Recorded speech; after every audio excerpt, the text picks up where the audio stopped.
Bismillahirrahmanirrahim. Assalamualaikum warahmatullahi wabarakatuh.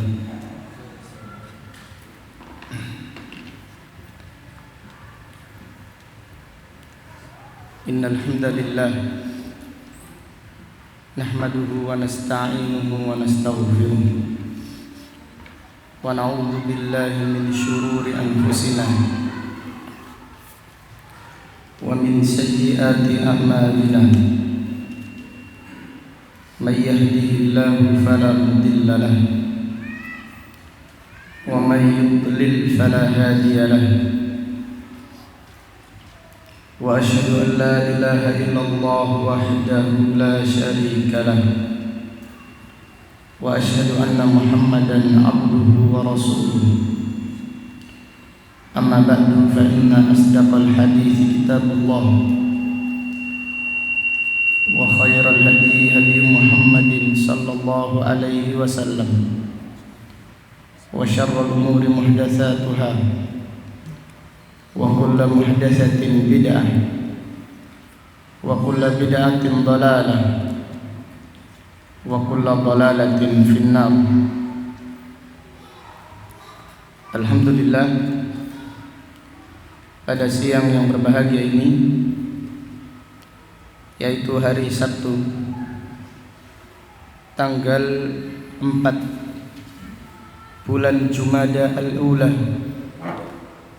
tahun 1442 Hijriah, dengan izin Allah Subhanahu wa taala kita melanjutkan kembali kajian tafsir Al-Qur'an yang kita kaji dari kitab Taysirul Karimir Rahman fi Tafsiri Kalamil Mannan,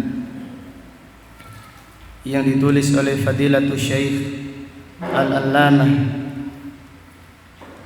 Abdurrahman Ibnu Nasir Ibni Abdillah As-Sa'di, imam besar kaum muslimin yang dilahirkan pada tahun 1307 Hijriah dan meninggal dunia pada tahun 1376 Hijriah, rahimahullahu ta'ala rahmatan wasi'ah.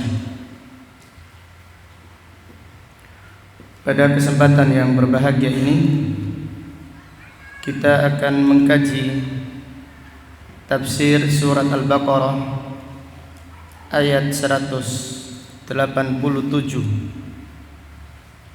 Surat Al-Baqarah ayat 187. Kita berdoa semoga Allah Subhanahu wa taala senantiasa memperbaiki niat kita di dalam mempelajari agamanya. Semoga Allah Subhanahu wa taala memperbarui semangat kita dan menambah kesungguhan kita di dalam menuntut ilmu. Semoga Allah menganugerahkan kita ilmu yang bermanfaat dan al-amal as-salih. Amin ya rabbal alamin. A'udzu billahi minasy syaithanir rajim. أحل لكم ليلة الصيام الرفث إلى نسائكم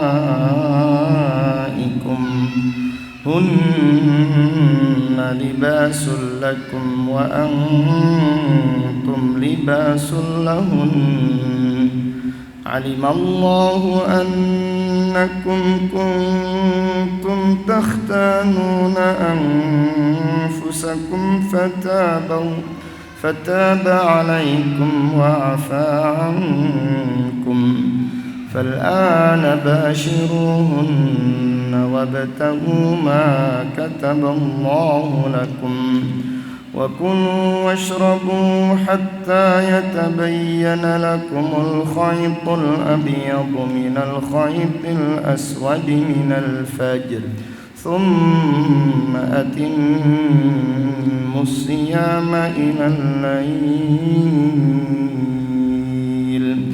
ولا تباشروهن وأنتم عاكفون في المساجد تلك حدود الله فلا تقربوها كذلك يبين الله آياته للناس لعلهم يتقون.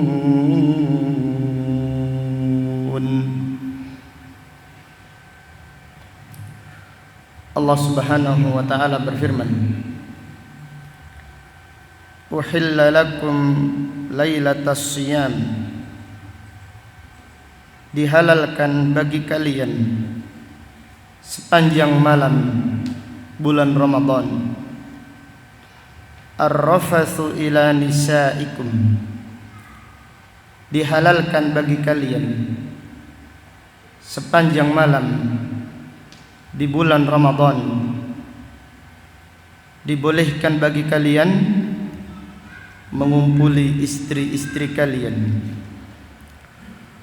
Hunna libasul lakum wa antum libasul lahun.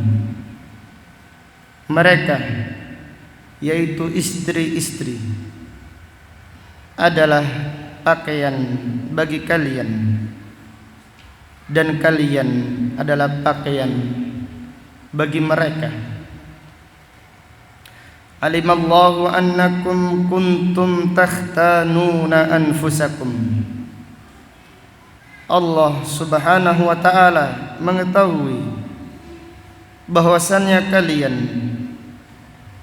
tidak bisa menahan diri. Fataba alaikum wa afa ankum. Maka Allah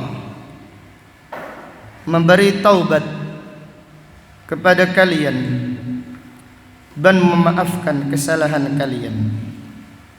Fal'ana, maka sekarang, bashiruhunna, kumpulilah mereka, wabtaghu ma kataballahu lakum, dan niatkan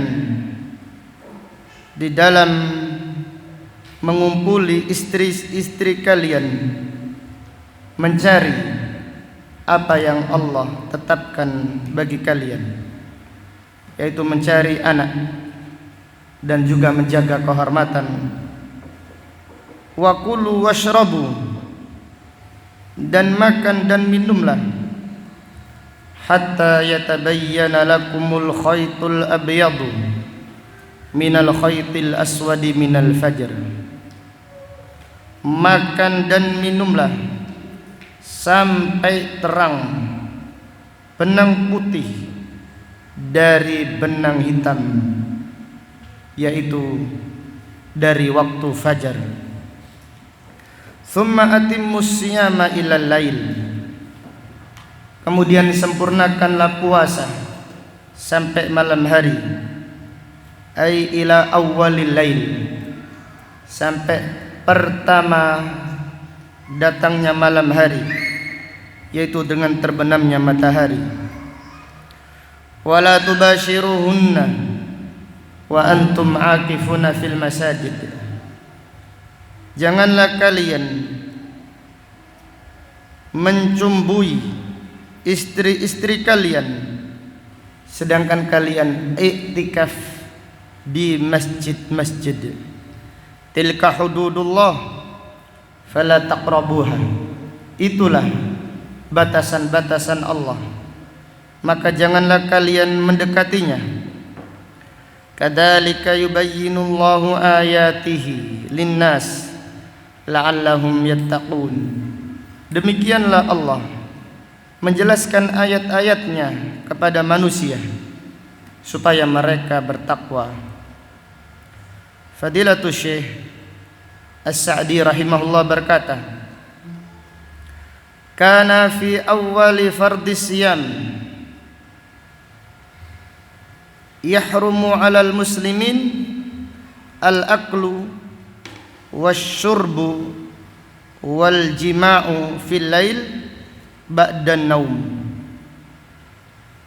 Pada awal mula Islam, diharamkan bagi kaum muslimin makan dan minum serta berhubungan suami istri di malam setelah tidur. Jadi kalau sudah tidur puasa, walaupun tidurnya di waktu maghrib katakan. Ini kalau sudah tidur, tidurnya antara maghrib dan isya. Kalau sudah tidur ya di saat itu waktu puasa. Di dalam riwayat Abu Dawud dari sahabat Ibnu Abbas, kalau sudah sholat isya, jadi bagi yang belum tidur, yaitu kalau selesai sholat isya, jadi batasan makan dan minum dibolehkan di bulan Ramadan. Waktu berbuka hanya antara maghrib dan apa? Dan isya. Maghrib sampai isya. Kalau sudah sholat isya, waktu itu adalah waktu mulai berpuasa. Atau kalau tidur sebelum isya, maka saat itu pula waktu berpuasa. Fahasalat al-masyaqqa li ba'dihim, maka kewajiban tersebut, syariat puasa sangat berat bagi sebagian sahabat. Sangat berat bagi sebagian sahabat, sehingga banyak sahabat yang melakukan kekeliruan, kesalahan karena mereka tidak bisa menahan dirinya. Fa khaffafallahu ta'ala anhum dalika, maka Allah memberi keringanan kepada para sahabat, kepada kaum muslimin. Wa abaha fi layali siyam kulliha al-akla wasyurba wal jima'. Allah membolehkan sepanjang malam bulan Ramadan, dari maghrib sampai subuh, dari terbenamnya matahari sampai terbitnya apa? Fajar, dibolehkan makan, minum dan hubungan suami istri. Sawa'un nama aw lam yanam, sama orang yang tidur atau orang yang tidak tidur. Likaunihim yakhtanuna anfusahum bitarki ba'di ma umiru bih, karena mereka para sahabat yakhtanuna anfusahum, tidak bisa menahan diri mereka sehingga mereka meninggalkan apa yang diperintahkan bagi mereka. Sebagian para sahabat atau banyak di antara mereka yang ngumpuli istri padahal sudah lewat waktunya, atau mengumpuli istri padahal mereka sudah tertidur. Ini tidak boleh. Waktu yang dibolehkan hanyalah antara maghrib dan apa? Isya saja. Ini syariat yang berat. Ini adalah syariat yang berat. Tetapi sahabat apa? Melakukannya dengan penuh kesabaran. Namun sebagian mereka melakukan khilaf. Di antaranya adalah Umar ibnul Khattab radhiyallahu anhu. Umar ibnul Khattab antara maghrib dan isya mengajak istrinya hubungan suami istri. Istrinya berkata, aku sudah tidur. Kalau sudah tidur boleh atau tidak boleh? Tidak boleh. Umar berkata, tidak, kamu alasan saja. Alasan saja.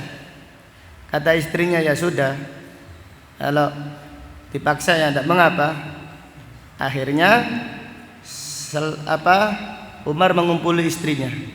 Setelah dikumpuli, istrinya berkata, hei Umar, aku tadi sudah tidur karena kamu memaksa, aku nuruti permintaanmu. Maka Umar menyesal, datang kepada Nabi sallallahu alaihi wasallam, "Ya Rasulullah, halaka Umar, halaka Umar, halaka Umar." Ya Rasulullah, celaka Umar. Celaka Umar ya Rasulullah. Kenapa wahai Umar? Ya Rasulullah, demikian diceritakan. Di antara lagi sahabat yang tidak kuat, artinya mereka sabar menahan dirinya, sebagaimana yang diriwayatkan oleh Imam Bukhari. Sahabat siapa? Sahabat Qais ibnu Sirma al-Ansari. Qais ini berpuasa dari waktu Isya sampai maghrib. Kurang lebih berapa jam ini? Mungkin 22 jam, 21 jam. Hah? 23. Tergantung salat isya-nya ya. Isya-nya mundur atau isya-nya maju. Intinya puasa dari isya sampai maghrib.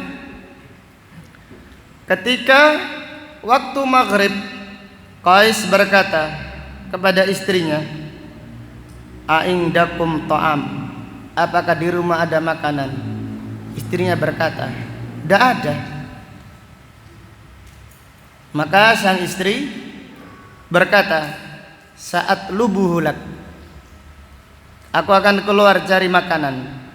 Qais sabar menunggu istrinya, karena siang harinya kerja nyari kayu, siang harinya kerja, kepanasan, kemudian tidak ada makanan, tertidur Qais. Qais tidur. Kemudian sang istri pulang membawa makanan. Istri berkata, "Khaibatan lak, wahai Qais, celaka engkau." Kenapa celaka? Bang, kalau tidur kenapa?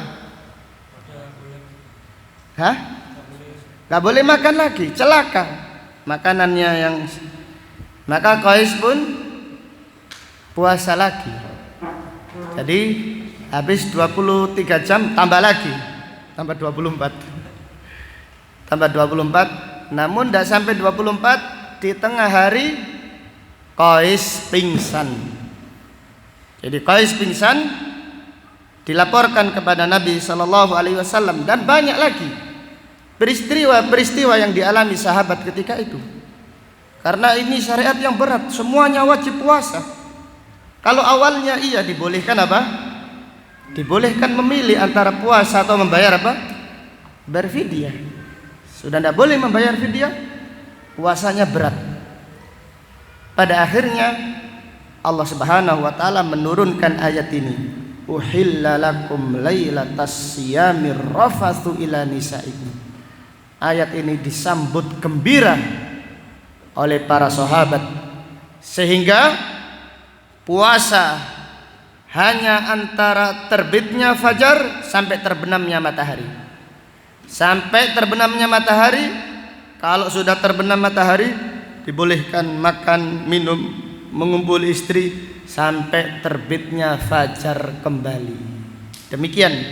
Maka ayat ini adalah ayat yang disambut gembira oleh para sahabat radhiyallahu anhum ajmain. Allah taala berfirman, "Fataba alaikum," ay fataballahu alaikum, Allah menerima taubat kalian, bi an wassa'alakum amran, karena Allah memberi keluasan kepada kalian, kana laula tausi'atuhu mujiban lil itsm, kalau Allah tidak memberi keluasan kepada kalian, maka apa yang kalian lakukan itu adalah dosa, yaitu makan sudah di lewat waktunya setelah isya, atau makan setelah tidur, itu adalah perbuatan dosa. Wa afa ankum, dan Allah memaafkan kalian, ma salafa minat takhawun, yaitu Allah memaafkan kalian, yaitu kesalahan-kesalahan kalian yang tidak bisa menahan diri. Fal'ana, maka sekarang, ba'da hadhihi rukhsah, setelah keringanan ini, wasa'ah, dan setelah keluasan ini, minallah, bashiruhunna, kumpulilah mereka, wat'an wa qublatan wa lamsan wa ghaira dalik. Bashiruhunna, yaitu kumpulilah mereka, ciumlah mereka, walamsan, sentuhlah mereka, dan yang lainnya. Wabtaghu ma kataballahu lakum, dan carilah apa yang telah ditulis oleh Allah untuk kalian. Ai inwu fi mubasyaratikum li zaujatikum at-taqarruba ila Allah taala. Artinya niatkan ketika mengumpuli istri kalian, niatkan beribadah, mendekatkan diri kepada Allah Subhanahu wa taala. Wal maqsudul a'dham minal wad wa huwa husulud dzurriyyah, dan maksud terbesar dari berhubungan badan, wa huwa husulud dzurriyyah, yaitu mendapatkan anak.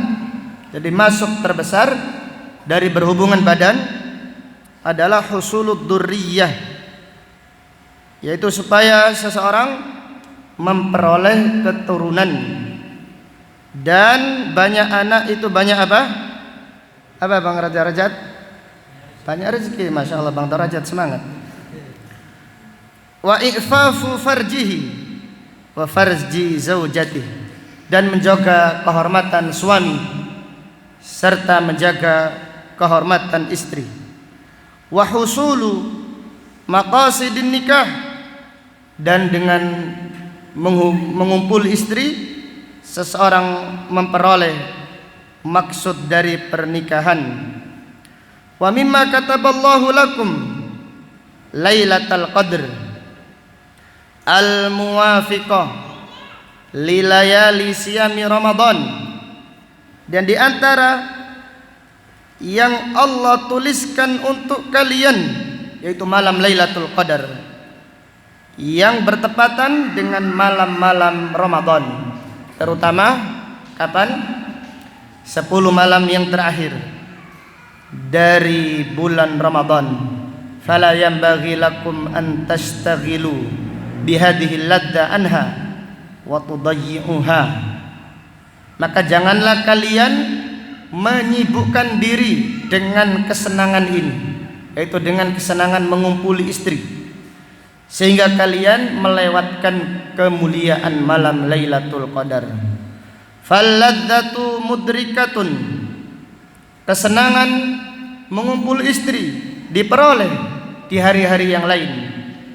Wa ya Lailatul Qadr idza fatat lam tudrak, sedangkan malam Lailatul Qadar jika kelewatan tidak bisa diperoleh lagi. Maka siapa yang ketiduran di malam Lailatul Qadar, maka dia tidak mendapatkan apa-apa kecuali apa?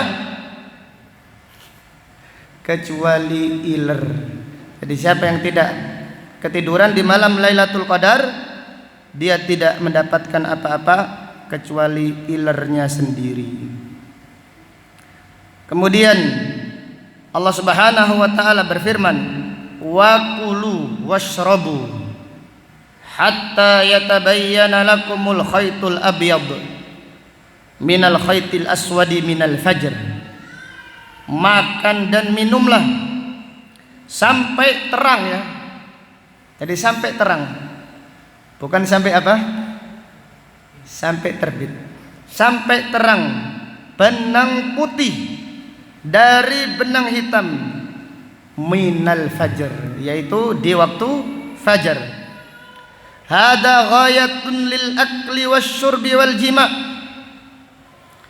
Ini adalah batasan makan dan minum serta berhubungan suami istri. Wa fihi annahu idza akala wa nahwahu syakkan fi tulu'il fajri fala ba'sa alaihi.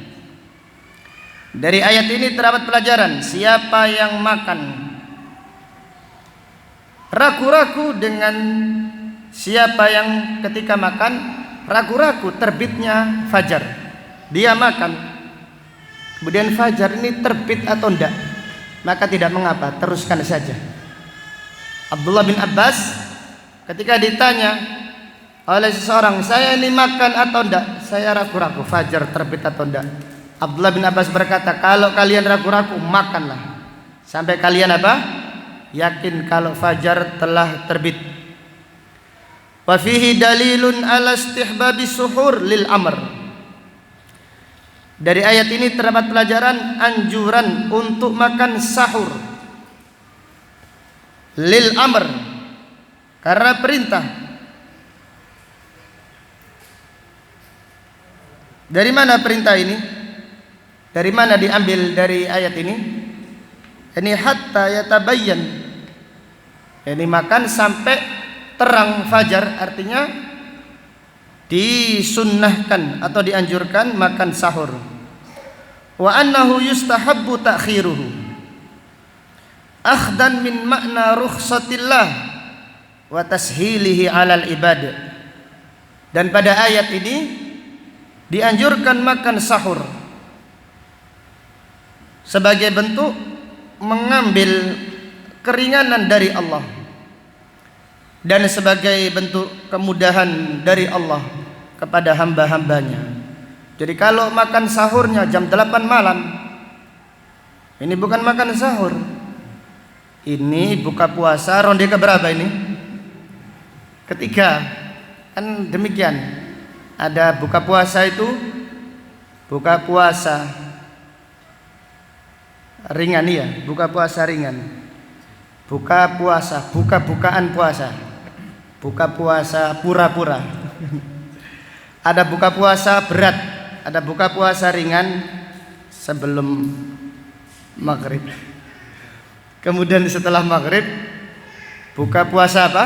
Berat, kan masyarakat seperti itu. Setelah sholat tarawih buka puasa inti katanya. Iya, kenyataan gitu kan, habis tarawih itu lapar. Jadi buka puasa itu ada 3 sampean ya. Buka puasa ringan, buka puasa berat, buka puasa inti. Setelah tarawih itu buka puasa inti. Tanya, kenapa kok makan? Ini buka, lagi buka. Orang gitu, subhanallah. Ini jam 8 ini, jam 9 kok masih buka puasa. Ada lagi yang mengatakan jam 9 sebelum tidur sahur. Ini lebih salah kaprah lagi. Itu bukan sahur itu. Itu makan malam. Maka di sini Fadilatul Syekh rahimahullah menjelaskan dianjurkan mengakhirkan sahur. Kenapa? Karena itu kemudahan dari Allah. Sekiranya sahur itu jam 8 atau jam 9, otomatis seseorang lapar, akan lemah. Tapi semakin diakhirkan, semakin memudahkan puasa seseorang. Kemudian wa fihi aidan dalilun ala annahu yajuzu an yudrikahul fajr wa huwa junubun minal jima' qabla an yaghtasila. Dari ayat ini terdapat pelajaran dibolehkan bagi seseorang menjumpai waktu fajar dalam keadaan junub dari berhubungan suami istri belum mandi. Dari mana kita mengambil faedah ini?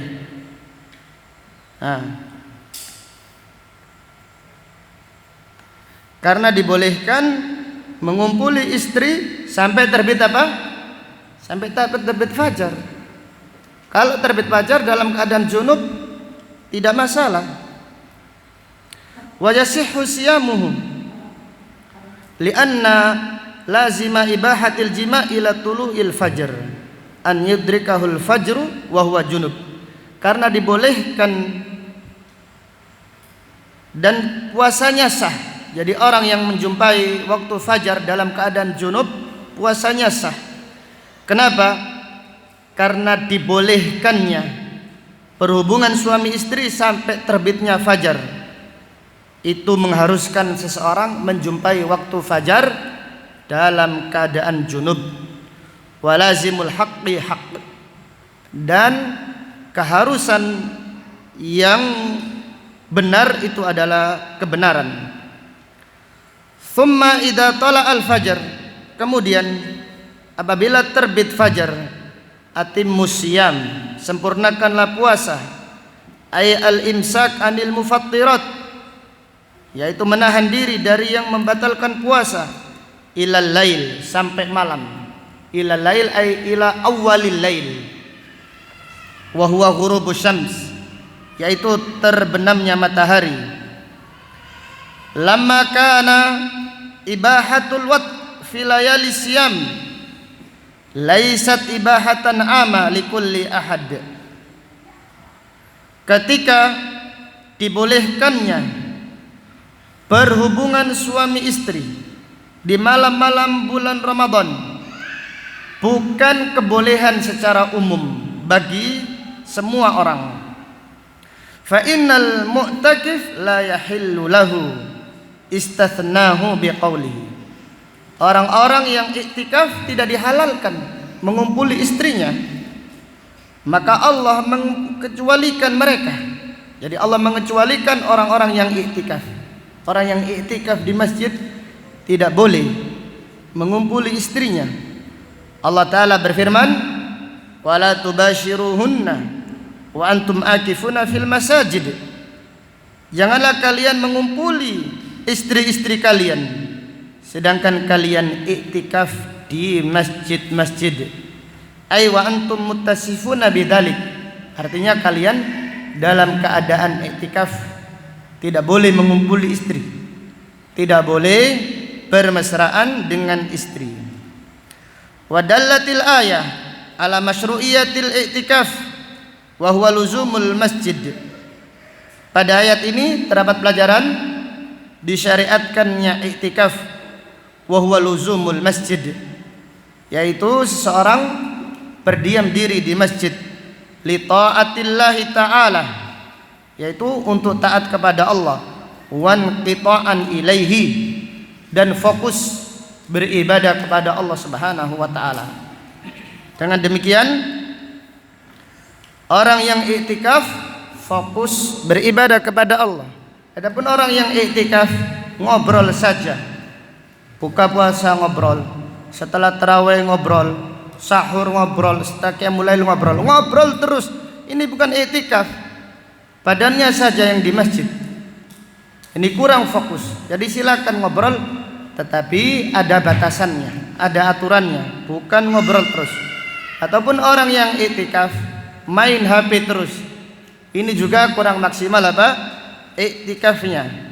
Maka Fadilatul Syekh rahimahullah menjelaskan iktikaf adalah inqita'an ilaihi, memutus hubungan untuk urusan-urusan duniawi, fokus beribadah kepada Allah Subhanahu wa taala.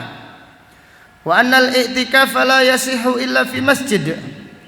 I'tikaf itu tidak sah kecuali di masjid. Tidak ada i'tikaf di kuburan. Tidak ada i'tikaf di taman-taman, yang penting niatnya. Atau i'tikaf di kamar, tidak ada. Yang namanya i'tikaf itu di masjid.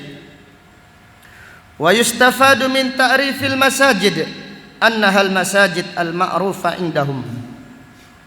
Dan ketika kalimat masjid itu alif lam al-masajid, ini menunjukkan umum masjid-masjid yang diketahui oleh kaum muslimin. Artinya iktikaf itu tidak harus Masjidil Haram, tidak harus Masjid Nabawi, dan tidak pula Masjidil Aqsa. Kalau bisa lebih afdal. Namun kalau tidak bisa, masjid manapun yang penting itu adalah masjidnya kaum muslimin dibolehkan atau disyariatkan iktikaf. Wa hiya allati tuqamu fiha as-shalawatul khams, yaitu masjid yang diadakan salat 5 waktu. Wa fihi annal wat'a min mufsidatil i'tikaf. Dari ayat ini terdapat pelajaran bahwasannya mengumpuli istri termasuk pembatal i'tikaf. Kemudian Fadilatul Syekh rahimahullah berkata, tilkal madhkurat wa huwa tahrimul akli wasyurbi wal jima'. apa yang telah disebutkan, yaitu diharamkannya makan, minum dan berhubungan suami istri, wa nahwihi minal mufattirat fi siyam, dan yang lainnya yang membatalkan puasa, wa tahrimul fitri ala ghairil ma'dur, dan diharamkan berbuka puasa bagi orang yang tidak ada udzur, wa tahrimul wat'i alal mu'takif, dan diharamkannya berhubungan suami istri bagi siapa yang iktikaf, wa nahwu dzalik minal muharramat, dan yang lainnya dari apa yang diharamkan oleh Allah, hududullah, batasan Allah, allati haddaha li'ibadih, yang mana Allah membatasinya untuk hamba-hambanya, wa nahahum anha, dan Allah melarang mereka dari melanggar batasan tersebut, fala taqrabuha, janganlah mendekatinya, ablaghu min qawlihi fala taf'aluha, ini lebih kuat, jangan mendekatinya, ini lebih kuat daripada Allah berfirman jangan mengerjakanlah. Li'annal qurban yashmalun nahya an fi'lil muharram binafsihi wan nahya an wasailihi al musilati ilaihi, karena larangan mendekati mencakup larangan mengerjakan apa yang diharamkan, dan larangan mendekati wasilah perantara-perantara yang mengantarkan kepada yang diharamkan tersebut. Contohnya, kalau iktikaf tidak boleh mengumpuli istrinya. Kalau berciuman bagaimana? Tidak boleh juga, karena Allah Ta'ala berfirman, fala apa? Fala taqrabuha. Wal abdu ma'murun bitarkil muharramat wal bu'di minha ghayata ma yumkinuhu. Seorang hamba diperintahkan untuk meninggalkan apa yang diharamkan oleh Allah dan menjauhi apa yang diharamkan oleh Allah semaksimal mungkin. Wa tarki kulli sababin yad'u ilaiha, dan seorang hamba diperintahkan meninggalkan sebab semua, diperintahkan meninggalkan semua yang menyebabkan seseorang untuk melakukan kemaksiatan.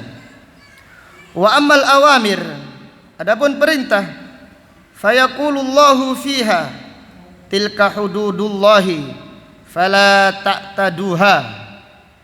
Adapun perintah-perintah Allah adalah batasan-batasan Allah, maka Allah Ta'ala berfirman, fala ta'taduha.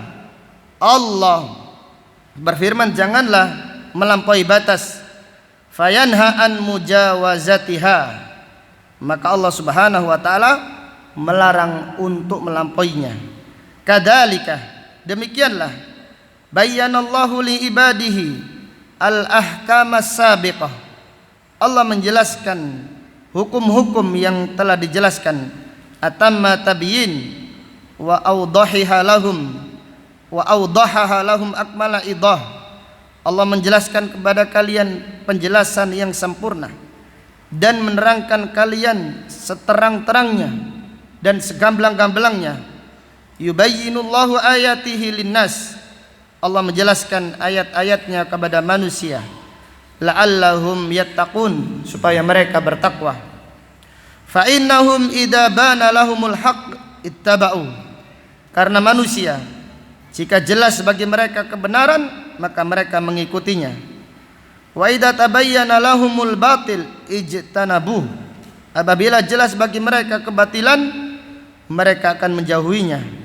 Fa innal insan qad yaf'alul muharram ala wajhil jahl, karena manusia bisa jadi melakukan apa yang diharamkan oleh Allah, mengerjakan apa yang diharamkan oleh Allah karena tidak tahu, bi annahu muharram, karena tidak tahu bahwasannya yang dikerjakan itu haram.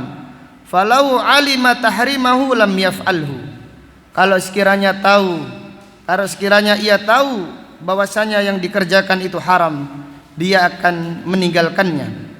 Fa idza bayyanallahu lin-nasi ayatihi, apabila Allah telah menjelaskan kepada manusia ayat-ayatnya, lam yabqa lahum udrun wala hujjah, maka tidak ada udur bagi mereka dan tidak ada hujjah lagi bagi mereka. Fakana dzalika sababan littaqwa, dan itulah yang mengantarkan manusia menjadi orang-orang yang bertakwa. Wallahu taala a'lam bisawab. Demikian apa yang dapat disampaikan pada kajian siang ini. Insyaallah pelajaran penting atau faedah-faedah dari ayat yang mulia ini akan kita sampaikan insyaallah pada hari Senin. Besok ada ngaji. Insyaallah besok ada kajian Ustadz kita, Ustadz Ahmad Sabik hafizahullah.